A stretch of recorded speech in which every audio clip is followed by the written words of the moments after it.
guys ever eaten a Girl Scout cookie before? Sounds about right.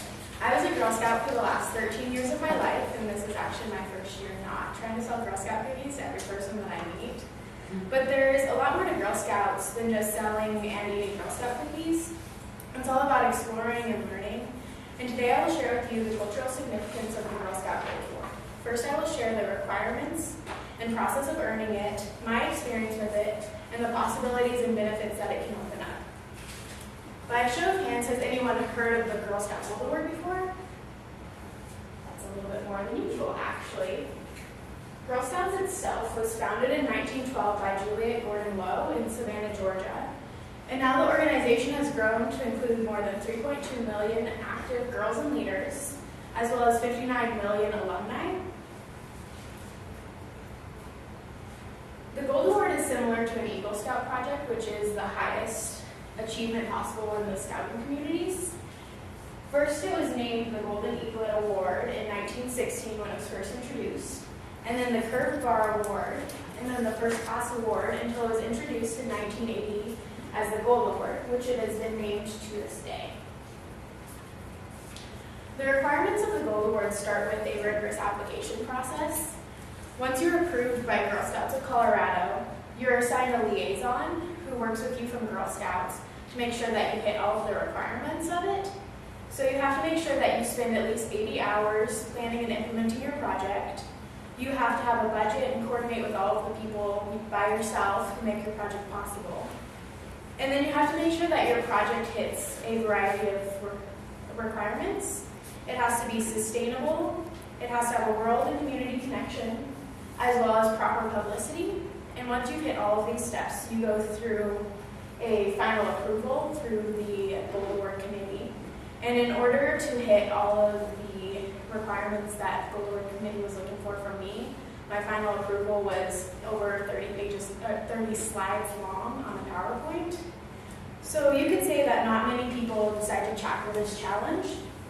In an interview that I had with Rochelle Trujillo, the Chief Marketing Officer for Girl Scouts of Colorado, on April 24th, 2014, last year, 35 girls in Colorado chose to get their Gold Award, and I was one of those girls. This is my Gold Award. I originally wanted to create a library for a hospital for children who were there for long periods of time, but due to sanitation issues, I had to find someone else that I really resounded with. And that's when I found Urban Peak. Urban Peak is a homeless teen shelter in Denver. They provide long-term and overnight stays for these kids.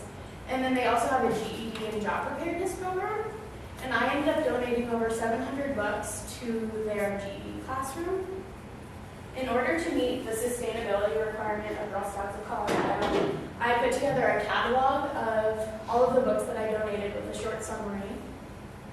I put in place a Book of the Month program, and then I put a gold star on books that I knew that I had read in the past and I loved, and put them between these bookends that I made myself.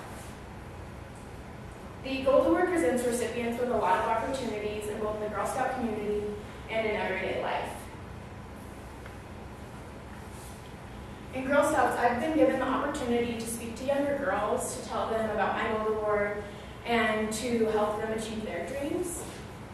I was invited to go to the Denver Capitol, and I stood on the floor of the House of Representatives, and we were recognized by the Colorado representatives. And then I spoke at the highest achievement ceremony in Denver for the Gold Award. And we actually had a really cool bagpipe introduction at this event that no one was expecting, and we all were really surprised. And then I was interviewed for a 25-minute long commercial that Comcast produced on Girl Scouts of Colorado. And this is a small segment of that commercial. I'm not afraid to try different activities or tackle a big project that can make a difference in my community, because through Girl Scouts I've seen, no matter what it is, I know I can do it. Through the Gold Award outside of Girl Scouts, I've learned to become more resourceful and patient with the people that I correspond with. I was also featured in both the Parker Chronicle and the Denver Post in an article written by Anne Marie Harper, the PR director for Girl Scouts of Colorado. And even now, in relation to this class, I'm a little bit more comfortable presenting in front of a group because I've had to face scarier groups like the Golden Word Committee and larger groups like a church auditorium full of people for the highest award ceremony. Gold Award recipients are awarded the highest title in Girl Scouts. From its foundation in 1912 to now, Girl Scouts and the Gold Award have helped to make a difference in their community. To me, my troop has become more than just a group of girls. They're my sisters. I've had experiences with Girl Scouts that otherwise I wouldn't have had. I had the chance to go indoor skydiving. We go on a yearly corn maze adventure. And then even this past year, I had the chance to travel to Galveston, Texas with my Girl Scout troop. So when you see a little girl outside of a store and you spend your last $4 on a box, you're not just buying yourself something sweet, but you're also supporting an organization that has had a lasting impact on my life.